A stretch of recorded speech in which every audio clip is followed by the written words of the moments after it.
Mirë se erdhët të dashur miq, mirë se erdhët të dashur ju teleshikues të vëmendshëm ndaj artit në programin Art Kant, në galerinë tonë Art Kant në Fak, ashtu sikurse çdo të shtunë ne takohemi së bashku në orën 14. Genc Përmeti, mirë se erdhe. Mirë se u gjeta.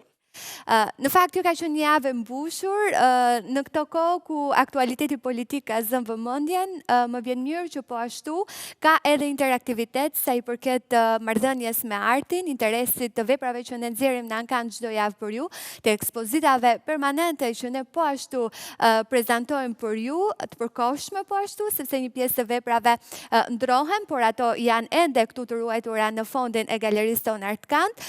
Faleminderit shumë të gjithëve ju që po ashtu keni propozuar vepra në program dhe faleminderit shumë, sidomos ju që keni bler.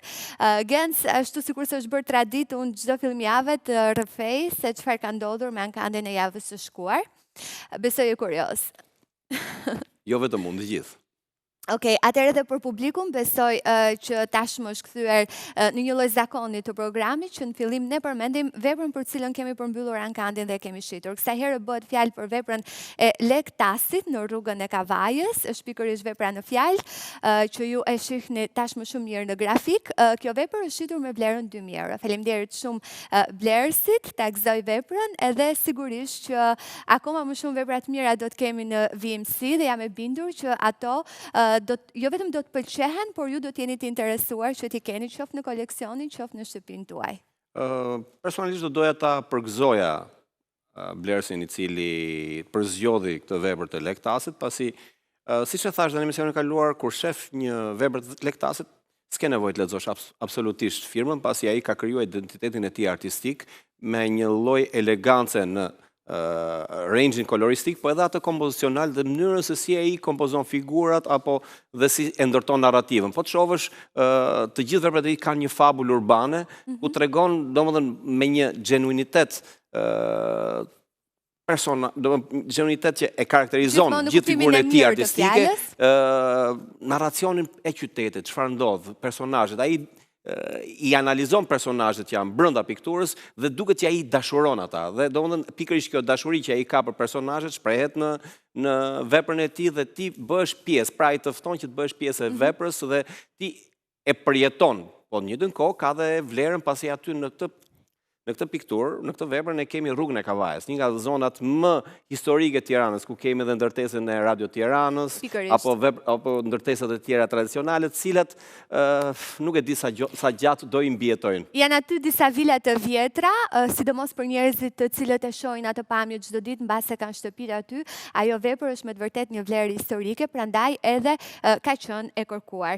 Ndërkohë, ashtu sikurse ne përmendim çdo fillim programi, disa kuriozitete të shkurtra me atë çka ndodh nëpër botë, por jo vetëm kohët e fundit, për shembull, shpesh kemi folur Genc sa i përket edhe pjesës që artistët e kanë kaluar jetën e tyre të pavlerësuar, siç ka ndodhur me të madhin Van Gogh. Por, gjatë jetës së tij, fakti është që ai shiti vetëm një pikturë, ndërkohë që më pas 4 nga 21 pikturat më të shitura shtrenjtë në Ankande i përkasin atij. Të gjithë e dim që Van Gogh u kthye një fenomen mbar botëror pikërisht me mënyrën se si më pas u fut në treg. Sot nuk gjen më veprat Van Goghut, po pse të gjitha kanë përfunduar në muzeume dhe është një mall tejet i rrallë. Pra, kushdo që merr një Van Gogh ka marr një shifër monetare shumë të madhe, cilën e mban jo në kasafort, po e vendos diku. Dhe në të vërtetë, veprat e Van Goghut, edhe ata që janë koleksionistë privat, nuk është se i mbajnë në hapësira të hapura. Ato janë në kasafort. Sigurisht, janë të ruajtura me shumë kujdes. Kanë ndërtuar dhoma kasafort pikërisht për veprat e artit. Ndërkohë që një ndër ankandet që ka zhvilluar më shumë bujë në botë është ai i cili vetëm gjatë natës së parë në shtëpinë ankandeve Kristis ka thyer rekord sa i përket vlerës së lartë të shitjeve dhe bëhet fjalë pikërisht për koleksionin personal të Rockefellerit.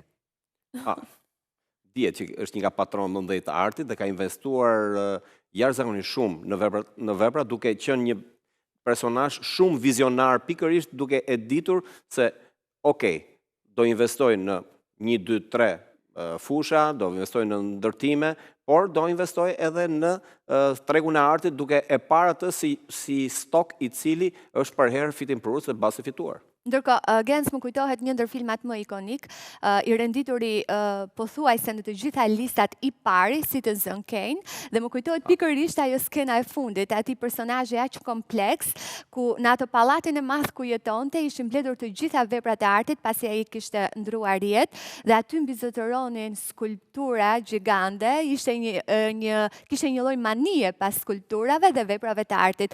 Si mund të shpjegosh që njerëzit e mëdhenj nuk mund të rinë dot pa koleksionuar art? Pra është një lloj nevoje brendshme tyre. Unë kur përmend Orson Welles-in, me Citizen Kane, fjala e parë që më vjen, kur përmendet Citizen Kane, fjala e parë që më vjen mend është Rosenwood. Rosenwood, po, është edhe pikërisht, por që është e fjala e filmit. Tek ato që quhen sidomos në vitet 60 që fillojnë, fillim vitet 60, sidomos në Europë, dolën ato që quhen nuovërisht, të pasurit e rinj, të cilët kuptuan një gjë që nëse do që të fitosh reputacion, nëse do që të fitosh personalitet, duhet të fillosh të futesh në tregun e artit. Dhe pikërisht kjo bëri që shtëpitë ankandeve dhe veprat e artit marrin një vlerë të jashtëzakonshme, pasi të gjithë ata që kishin vlera monetare në përduar vendosin që të investohen jo thjesht vetëm për fitimi personal, po edhe për të blerë personalitet dhe për të blerë reputacion. Dhe kjo dihet që ka ndodhur dhe kanë blerë koleksione të jashtëzakonisht mëdha atëherë jo të Renoirit, se Renoiri nuk ishte një mall që gjej kollaj, po sidomos Matisse, Picasso, Modiglian, dhe madje ka pasur edhe shumë debate nëse ishin genuine apo nuk ishin genuine veprat, dhe do doja dilja edhe në një pikë shumë interesante, pavarësisht i debati, në 67-ën shitet vepra e Renoirit, më e shtrenjta që u thyu, do më duk çmenduri për atë kohë, për 1.3 milion euro, një vepër e vogël e Renoirit, ndërkohë që sot e njëjta vepër ka vlerën diku te 90 milion dollar. Kështu që është e frikshme se si rritet vlera, dhe kjo përforcon mendimin që çfarëdo lloj vepre arti e mirë, e cila futet në koleksione dikujt ose blihet nga një familje për tu mbajtur, është investimi më i sigurt dhe më i mirë, dhe kjo e bën këtë përgjithësi këto i bëjnë njerëz të mençur, të cilët kanë një lloj vizioni. Nëse blej vepër arti, nuk do e blesh që e bleva sot dhe ti mendon që në krye të 3 muajve do e shesësh. Jo, ti e ruan, ajo maturohet si ajo vera e mirë, ndoshta edhe pas 10 vitesh. Por mbas 10 vitesh ajo e ka rritur vlerën minimalisht 3 fish. Gens më kujtove Renoirin dhe po ashtu do përmend një fragment nga filmi Modigliani, kur i shkon për vizitë së bashku me Picasson dhe e pyesin Renoirin, ndërkohë që ai jetonte në një kështjell të madhe, sa të ka kushtuar i gjithë kjo hapësirë me një kopsh gjigant përpara, dhe i thot vetëm 2 piktura. Kjo është nivelin e batutës. Shpresojmë që sigurisht këto që përmendëm për tregun e artit në botë, jo pa impakt, por për treguar që edhe në Shqipëri gjithmonë më shumë po vlerësohen veprat e artit, dhe tashmë po kthehet edhe ky një zakon i të koleksionuarit vepra arti në të gjitha familjet e mëdha, dhe jo vetëm, sigurisht banka, shoqëritë e sigurimit i kemi përmendur edhe më herët. Gens, të mos humbim kohë sepse kemi një surprizë sot në program, apo jo? Kemi zgjedhur një vepër e cila do e hapi ankandin, që është për mendimin tim një maja e artit vizual shqiptar. Le ta zbulojmë për tani këtë rast, bashkë me jetonë, dhe zbulojmë për cilin autor bëhet fjalë. Zonja dhe zotrinj, pikërisht Abdurrahim Buza. Do të na falim pak këto pjesët e live-it i kanë, sidomos kjo performanca kështu me këtë mantelin më pëlqen të shumë, por për një vepër të Buzës ja vlen një gjest si tillë. Do të prezantoj për ju, zonja dhe zotrinj, Abdurrahim Buzën, Vajza me lule, një vepër me përmasa 24 dhe 33 cm, e vitit 1982, vaj në kombesat me çmimin fillestar 6.000 euro.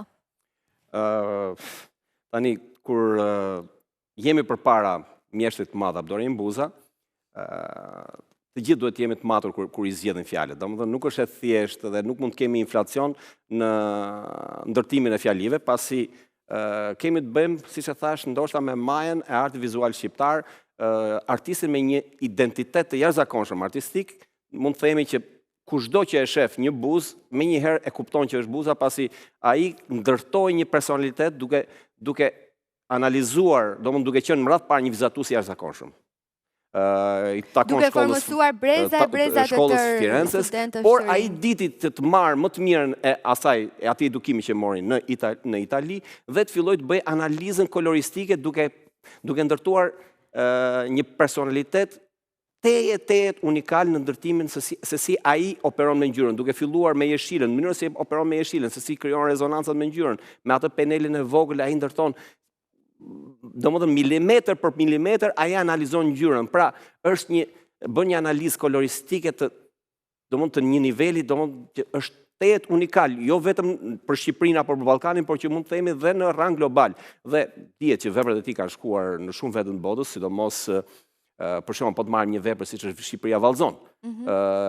Mënyra se si ai ka analizuar spektrin koloristik dhe kompozicional, pra kemi bashkimin perfekt të vizatimit dhe të ngjyrës. Pikërisht e një artist, dhe kjo është një fat shumë i madh që ne kemi këta autor, natyrisht mos harrojmë që në vitet gjatë viteve nga viti 40 deri në vitet 90, dihet që atëherë Shqipëria nuk ishte mundi hapur që mund të shkonte të krijojë tregu i artit dhe që hierarkia, siç e kemi thënë, që hierarkia e vlerave ka qenë e përcaktuar midis disa shifrave që ishin standarde dhe kjo e bënte që dhe autorët natyrisht që brenda njëri tjetrit thonin që po, është Abdurrahim Buza dhe të gjithë kishin një respekt të jashtëzakonshëm pasi. Po, mes tyre. Domthonë ishte një autoritet i padiskutueshëm mes artistëve, por që fatkeqësisht kjo e bëri që mos ishte pjesë e ankandeve apo mos ishte edhe pjesë e galerive private jashtë vendit tonë, sepse po të kishte qenë pa diskutim sot ne do flisnim për një autor me përmasa globale, jo një autor me përmasa shqiptare. Natyrisht që veprat e tij kanë shkuar jashtë Shqipërisë, janë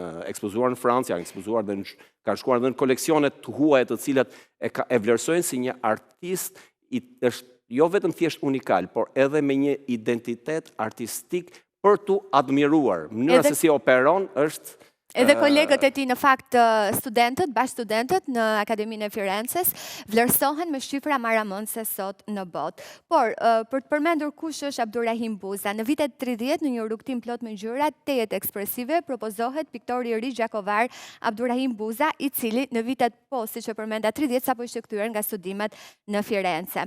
Ai karakterizohej nga penelatat e shpejta me një gamë koloristike ekspresive, ku realizon në fillim një seri portretesh të vogla, profil dhe gjysmë profil, përfshin edhe veten e tij aty, por edhe disa vajza. Më pas, në vitet 40, pas orovatjeve të viteve të para luftës, tablot e para po ashtu me temë propagandistike ishin ato që u shfaqën, vetëm në fund të viteve 40, të kërkuara edhe në mënyrë specifike, sigurisht ato do të realizoheshin nga piktorë si Zef Kolombi, Fotostamo, Nexhmedin Zaimi, Abdurrahim Buza, Abdullah Cangonji, Sadik Aceli e të tjerë. Në realizmin tipik të periudhës së para luftës, ato u përshtatën po ashtu me temat e reja dhe me momente nga lufta çlirimtare apo edhe puna në ara që ishte shumë e zakonshme për ato tablo. Dua të përmend Refugjatët, një vepër e vitit 1957 në Galerinë Kombëtare të Arteve ruajtur, një vepër që Gens është rrëngjethëse për nga mënyra se si autori ka operuar, por edhe nga mesazhi, portretet e personazheve. Ne atëherë kur e kemi që shijon që për herë vizitonim Galerinë Kombëtare, kishim dhe një lloj ndjesie pasi duke ditur edhe origjinën e tij që ishte nga Gjakova, shihej edhe një farë mënyrë edhe si një vepër ku përçonte mesazhin për vështirësitë që kishin hasur kosovarët, atrocitetet që kishin hasur nga regjimi i atërshëm, edhe sidomos mos harrojmë edhe refugjatët kosovarë që erdhën në vitet 20-30, natyrisht ai nuk e përjetoi 99-ën, po që një farë mënyrë ai përfaqësonte pikërisht vendin nga ishte, domethënë origjinën e tij, ka qenë një piktor shumë interesant, sepse kur ka ardhur nga Italia, ai pati një lloj operimi pak më ndryshe se sa të vepra që shohim, pra kemi autoportretin që ka gjysmë profil, me të verdha, ka dhe një portret vajze, që dhe aty ai krijon dizonancën, krijon një rezonancë mes dritës edhe ngrotave dhe ftotave me një skrupulozitet, po edhe mënyra se si ka një ftohtësi në ndërtim dhe shumë i saktë, domethënë sa që vendos ngjyrën është i sigurt që kjo është dhe nuk ka nevojë për ta ndryshuar, domethënë ai e ka në kokë që në fillim. Natyrisht ai ishte dhëndër në Pogradec dhe ka dhe një histori interesante që tregon dhe vetë që kur dilte bënte peizazh, e bën të fshirë ose mos a shihnin banorët e Pogradecës. Kur pyetëm pse fshihesh? Tha sepse thonë që është bojaxhi. Po ta bojaxhi thon piktorit, ai jetë netën. Po që ndërkohë që djali i tij, më fal kujtimi, ma ka përmendur këtë autoportretin e vet kështu në mënyrë le të themi pak më ndryshe, ishte quajtur si një piktor impresionist, me këto ngjyrat ekspresive, dhe atëherë ishte kritikuar në këtë lloj mënyre që Abdurrahimi ka pirë kinina. Pra, ashtu konceptohej që Abdurrahim Buza pikërisht solli diçka ndryshe, diçka që nuk kishin mësuar të receptohej në atë kohë dhe duke marrë parasysh edhe kornizën në të cilat ndodhej arti shqiptar. Jo, mos harrojmë edhe autorët që erdhën atëherë, që u shkolluan jashtë Shqipërisë, vazhduan akoma traditën e akademive përkatëse, të Francës apo të Italisë, pasi këto ishin dy akademisë, edhe të, mos harrojmë, dhe të Beogradit apo dhe Kroacisë. Ndërkohë që Abdurrahim Buza sapo erdhi nga Italia nuk ishte pinjoll i asaj akademie. Pra ai mori ato që kishte nevojë, mësoi që të ishte një mjeshtër i vizatimit, i kompozimit, po të shohim edhe në këtë vepër, ai kompozon në mënyrë tejet racionale. Pra, kur e vendos diçka, ai është sigurt që duhet në këtë pikë dhe nuk e lëviz, e ka në kokë. Domethënë, ai është për mendimin tim një lloj gjeniu në ndërtimin kompozicional, po edhe koloristik. Dhe ai nuk u bë pinjoll ose vazhdues i disa për një periudhë i shkollës cilën ai përfaqësoi, por ai doli menjëherë në identitetin artistik, prandaj dhe kaloi tek veprat me tendencë pak post-impresioniste, siç është autoportreti apo edhe portreti i vajzës, dhe më vonë ai dal nga dal duke analizuar ngjyrën, pra duket që është një proces i brendshëm i krijimtaristik, duke kaluar në analizimin e ngjyrës dhe filloi dal nga dal të gjej stilistikën e ndërtimit kompozicional, duke krijuar dhe atë prototipin e shqiptarit, sepse ai pikërisht këtë gjë ka bërë. Personazhet e tij kanë qenë gjithmonë shqiptar, po. Ai ka identitetin e tij si shqiptar që jep sidomos malsorit, pavarësisht se më vonë pastaj filloi duke qenë tek loret që janë tek loret popullore apo edhe tek Shqipëria Vallëzon, aty pastaj ai përfaqëson gjithë Shqipërinë, nuk është se u identifikua më me malsorin apo me natyrën e tij. Ai ka krijuar atë që thon, atë një lloj stereotipit portretit burror për shkak të mashkullit, ku ai e ndërton dhe fizikisht mund të themi duke krijuar disa kanone personale, duke krijuar disa kanone që kur e shohim ne po themi që ky është Abdurrahim Buza, edhe sikur vetëm siluetin shohim, jo duke kaluar pastaj në aspektin kompozicional apo edhe atë koloristik. Me kalimin e kohës, Buza do të përcaktohej si një nga personalitetet më origjinal të artit të kohës, ndërsa personazhet e tij, ashtu sikur se tham për herë shqiptar, dallohen nga gestikulacioni karakteristik, por personazhi i tij preferuar mbeti gjithmonë ngjyra. Do më thënë, ai lodron me ngjyrën. Mund të themi pa frikë që është mjeshtri i madh i analizës së spektrit koloristik, për shkak po të shohim këtë vepër. Në këtë vepër, më pafram ndaj veprës, këtu kemi ndërhyrje me kobaltin, që ky e ka pikturuar në fajazit, sepse ai për herë punonte, në përgjithësi ka punuar me formate të vogla, jo me formate të mëdha, natyrisht ka bërë dhe formatin e madh, siç është tek Shqipëria Vallëzon apo loret popullore, por që përgjithësi ai ka preferuar formatin e vogël dhe po të shohësh ka ndërhyrë me kobaltin dhe në një shilta dhe pastaj me pink, do më thënë ka atë rozën e fort, dhe ndërhyrë me të erta, duke e ndërtuar të gjithën me, po t'i shovësh, këto dy ngjyra janë shumë vështirë të operojnë me njëra tjetrën, por, ç'a bën? Një mjeshtër si Abdurrahim Buza nuk e ka problem dhe ato funksionojnë në harmoni koloristike me njëra tjetrën. Domthonë kushdo që ti ishte, do ishte në vështirësi, do zgjidhte një ngjyrë tjetër, për shembull tek krau ose te portreti, do zgjidhte ngjyrat që janë më afër mishit, që dihet, janë tradicionalisht ngjyrat e okrës, të kafrat ose të kuqerremtat, ndërkohë që ai jo, nuk e ka problem fare, thotë. Unë do mbaj pikërisht këtë pinkun, domethënë duke e martuar dal nga dal dhe me të ftohtat, ku janë pak të kaltrat, pak të bardhat, dhe mënyrën se si ai krijon dhe ritmin dhe flokët për shembull. Mënyra ai e studion me kaq delikatesë çdo centimetër jo. U gabova, më falni. Çdo milimetër të veprës. Dhe mënyra se si e shpërndan këtu rreth siluetit të figurës tregon që ai që në fillim, që përpara se ta kapte penelin, ka ditur se çfarë do bënte. Dhe kjo është një koshiencë artistike që pak autorë kanë. Dhe ne kemi fatin, siç e thash, që të kemi një autor si Abdurrahim Buza, që për mendimin jo vetëm tim personal, po pothuajse gjithë, mund të themi pa frikë që është një vlerë kombëtare. Pra, kushdo që ka një vepër të Abdurrahim Buzës, ka përveç një vepre arti, ka edhe një pjesë të historisë të artit vizual shqiptar, si dhe përfaqësuesin më të denjë të artit vizual shqiptar. Dhe këtë nuk kam asnjë lloj kompleksi ta them. Jo, absolutisht, ju e përmendet edhe herën e parë. Ndërkohë, të ndalemi pak edhe tek Shqipëria vallëzon, meqense është një vepër ikonike e autorit. Ju thatë që ashtu ishte e ndërtuar në një mënyrë të jashtëzakonshme, por nga ana tjetër, përveç asaj ka dhe një simbolik vepra. Pra, nuk është vetëm një valle, por ai ka simbolikën e bashkimit të kombeve, të Kosovës, të Shqipërisë. Janë aty të gjitha krahinat, le të themi, të kombit, edhe patjetër që jo vetëm aty, por në veprat e tjera të Abdurrahim Buzës, gjithmonë ka patur një mesazh të fshehur, një mesazh që ai ka ditur ta ndërtojë shumë bukur së bashku me kompleksitetin e veprës së tij. Mos harrojmë që Abdurrahim Buza është simbolist.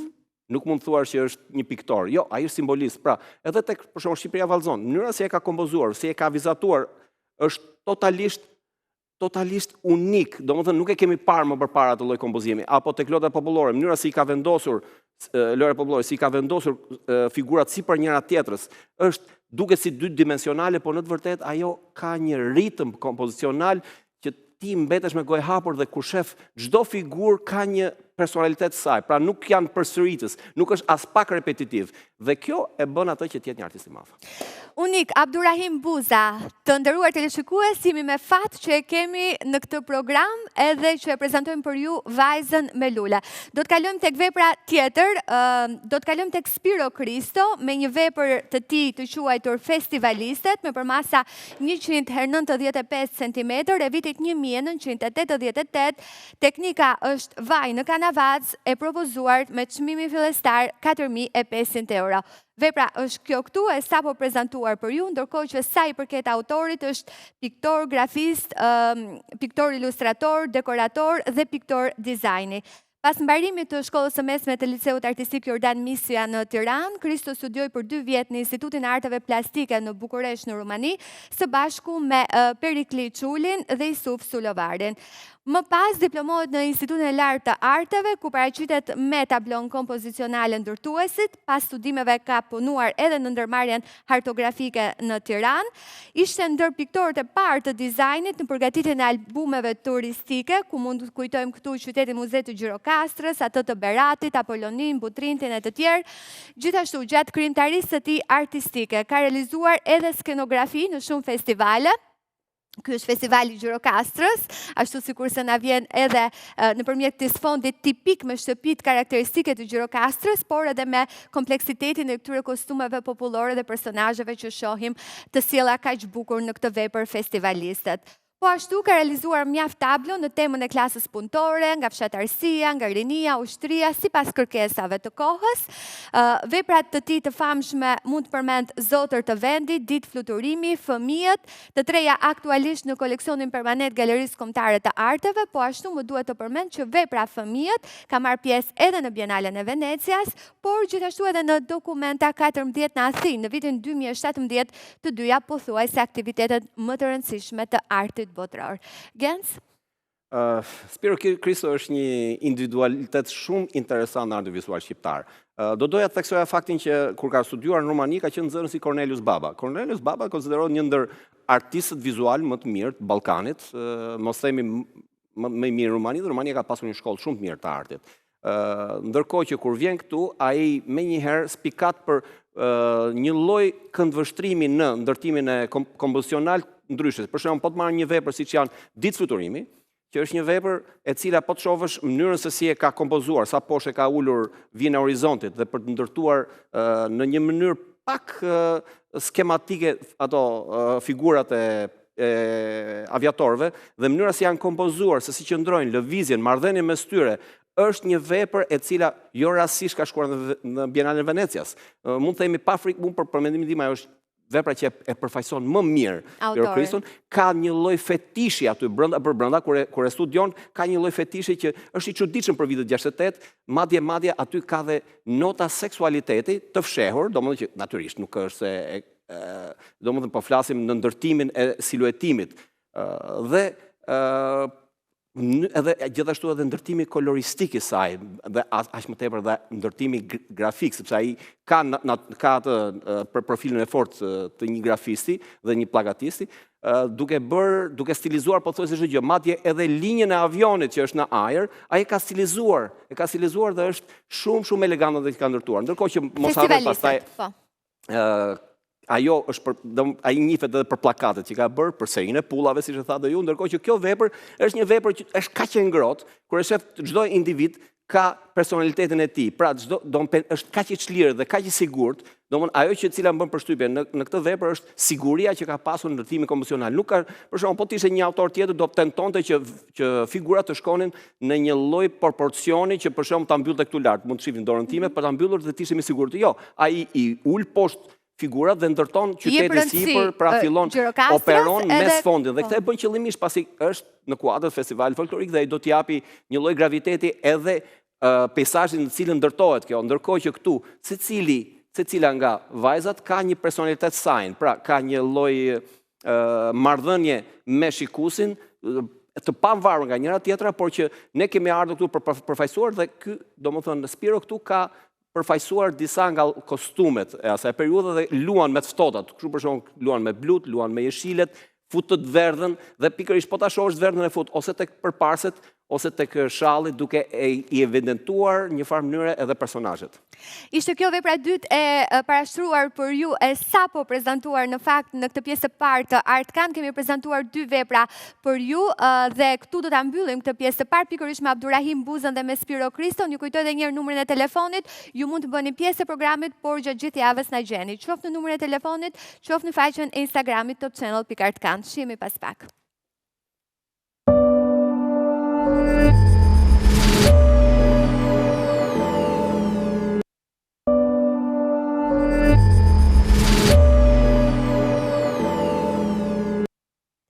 Jemi rikthyer dhe kam shumë kënaqësi, por edhe njëkohësisht ndjem e kënaqur të them që sa i përket veprës së Abdurrahim Buzës, ne kemi patur një ofertë të parë sepse kemi patur interes. Do të shohim se si do të vijojë dhe sa do të shkojë çmimi i kësaj vepre në ditët në vijim. Ne kemi thënë që një vepër do të qëndrojë të paktën për një javë në Ankan, kështu që do të shohim se si do të shkojë ecushmëria e veprave që ne do të prezantojmë edhe të këtyre gjatë pjesës së dytë që do të prezantojmë në Artkan, por njëkohësisht edhe të veprave të tjera që ne i kemi në fondin tonë.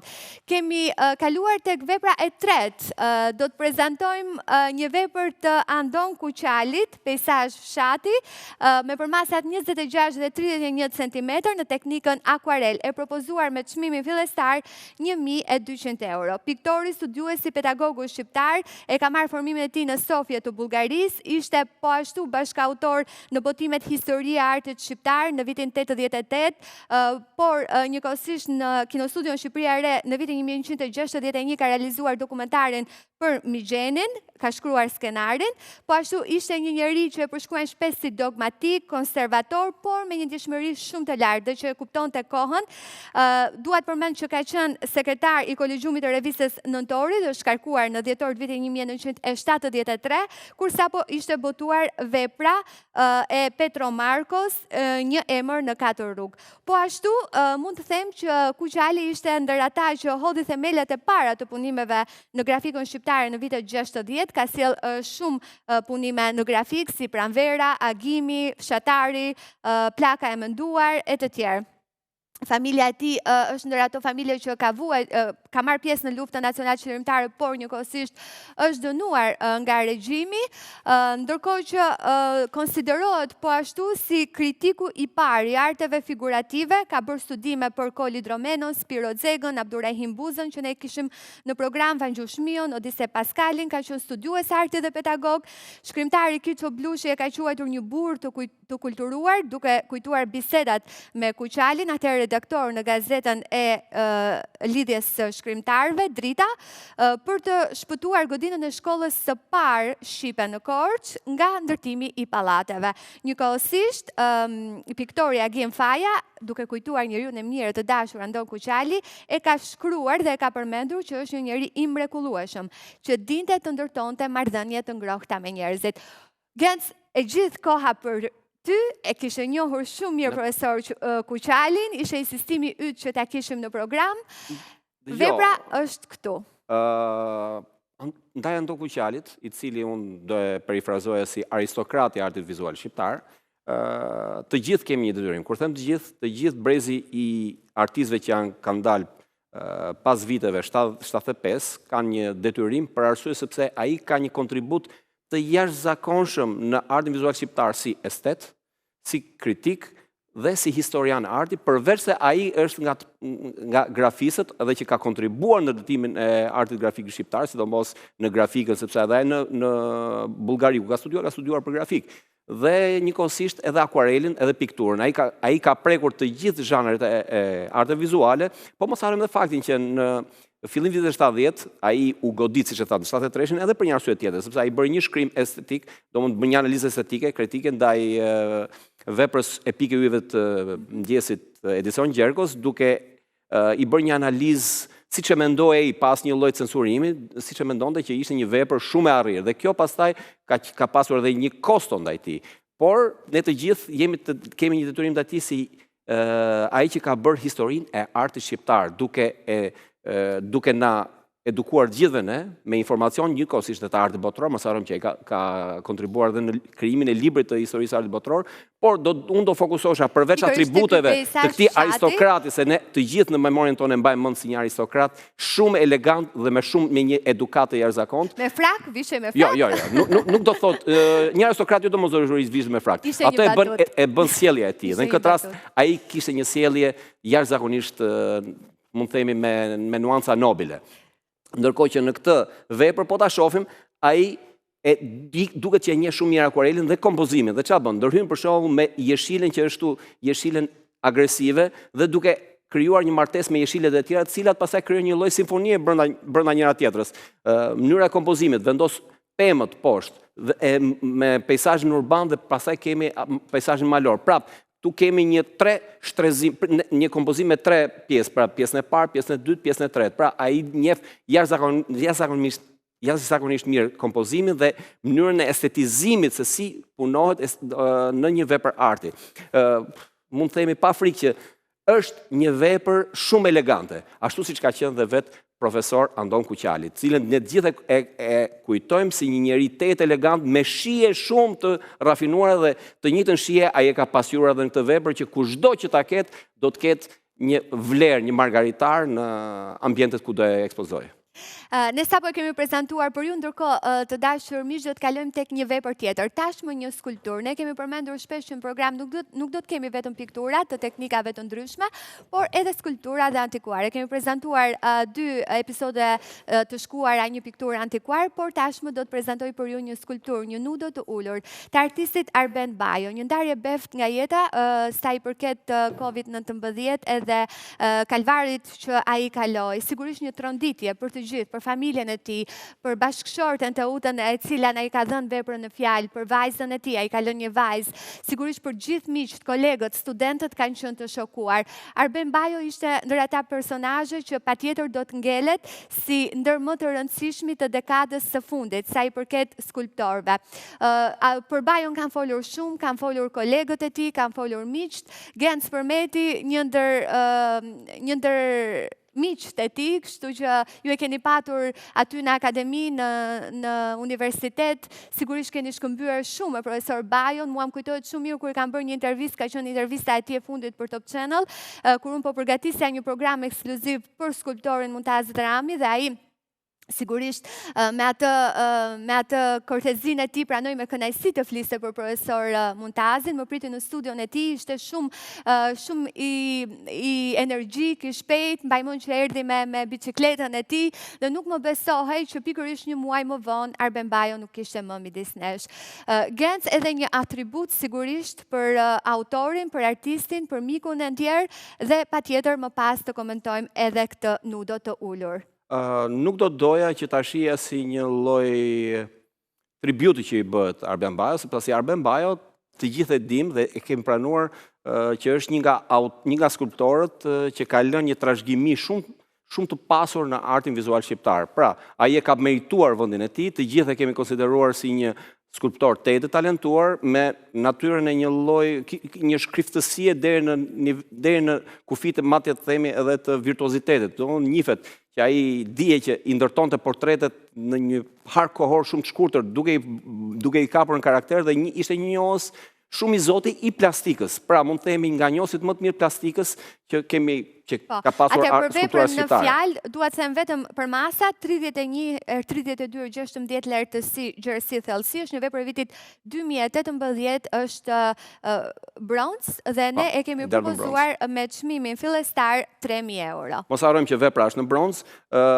Beni ka qenë një njohës shumë i mirë i ndërtimit figurës njerëzore. Po ta shohësh mënyrën se ai përveç se ditën ta ndërtonte mirë dhe stilizonte me një aftësi të veçantë. Pra, nuk kishte frikë për të egzageruar format, duke përfituar nga atributet fizike të modelit ose kur i merrte dhe fillonte i egzageronte kur themi egzageronte në funksion të rritjes në funksion të karakterit. Dhe këtë ai e bënte me shumë zotësi dhe mund të themi pa frikë që është një nga humbjet që arti vizual shqiptar, sidomos skulptura ka psuar, pasi ai ka bërë dhe vepra publike.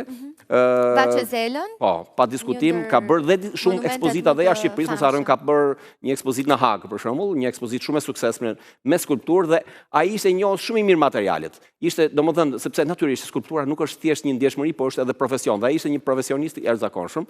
Domethënë, ne mendojmë që kishim pranë nesh një autor shumë të mirë dhe na vjen shumë keq sepse ishte në prag të hapjes së tij, të ekspozitës së tij më të re. Uroj që familja të mos ta lërë këtë manetë të tip. Sido që tjetë ai ka lënë një trashëgimi shumë të madhe artistike dhe në këtë pikë ne vazhdojmë ta kemi. Nuk është se kemi humbur Arben Bajon, pasi vepra e tij vazhdon të jetë, ka shumë vepra të cilat nuk janë nderdhur akoma dhe kjo është ajo që na intrigon për të parë se çka bërë sepse janë në tasele dhe taselet tani natyrisht do të vinë ditë cilat. E ka thënë Bajo këtë që veprën time njihni shumë pak. Ka shumë për të zbuluar. Por atë që dua të them është sepse ai ka një identitet të tij artistik. Ne kur shohim një skulpturë kuptojmë që është Arben Bajos. Të gjithë, domethënë, kjo është fitoria më e madhe që ai ka arritur brenda vetes tij, duke krijuar identitetin, pasi dihet që për shumë artistë problemi është krijimi i identitetit, sa ta gjejnë rrugën e tyre dhe Arben Bajo ka ditur ta gjejë rrugën e tij drejt krijimtarisë dhe pikërisht rrugë të drejt krijimtarisë po ta shohim ja, për shembull mënyra se si e ndërton modelin, se si ai e vizon, se si e kompozon, se si luan me masa, se si luan me hapësirën, është njohës shumë e mirë hapësirës, sepse dihet që skulptura është volum në hapësirë. Ajo që ishte pika e tij më e fortë është pikërisht kjo mënyra se si krijon plastikën, dita ndërtoi plastikën duke filluar që tek mishi, tek flokët apo edhe tek bazamenti. Është një ndër motivet të aplikuara më shpesh në artin e tij, kjo nudë ulur.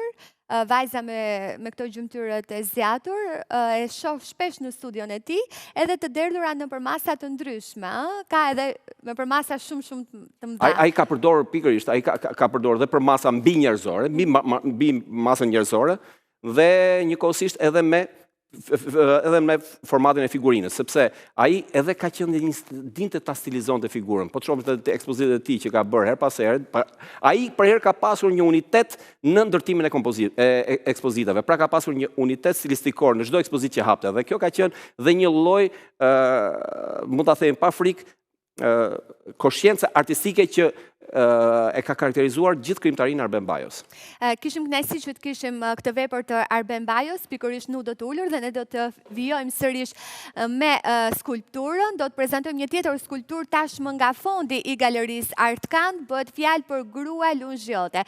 Një skulpturë të autorit Max Shurdhi me përmasat 60, 50 dhe 16 cm e vitit 1998 me teknikën terrakot e intonuar, çmimin 1.500 euro. E kemi prezentuar ndërputatat e para të Artkand pikërisht skulpturë të Gruas Lungjote, menduam që ta risjellim sërish në program, tashmë vlera e saj ka shkuar 1.500 euro nga 1.000 që ne e kishim prezentuar në mos gaboj në pjesën e tretë të Artkand. Një koment, Genc?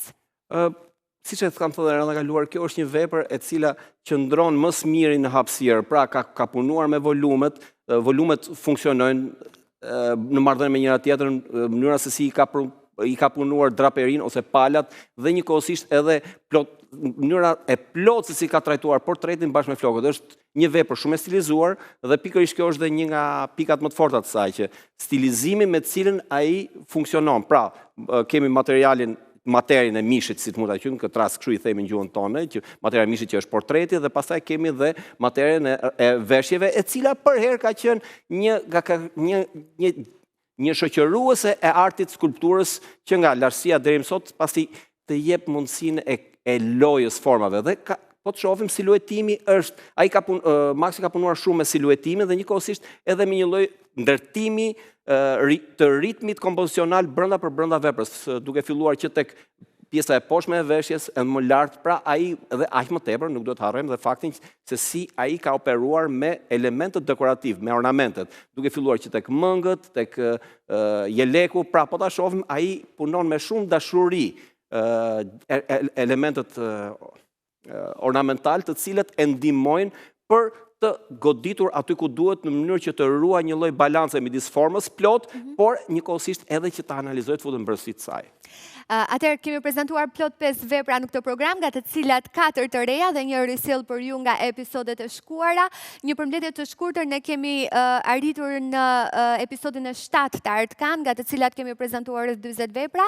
Ky episod sigurisht që do të vijojë për një javë me veprat e prezantuara dhe do të shohim se si do të shkojë rezultati i kërkesës dhe ofertës dhe natyrisht do të shohim edhe me çfarë çmimesh do të konsiderohen dhe do të blihen veprat që ne sapo kemi parashtruar. Deri më tani ne kemi shitur 7 vepra, sigurisht kemi një galeri të plot edhe një fond të kryuar me shumë kujdes për ju. Ka shumë që na kanë vizituar në ambientet tona këtu në Top Channel dhe kanë parë veprat nga afër. Nëse jeni të interesuar, unë po ashtu ju ftoj ta bëni.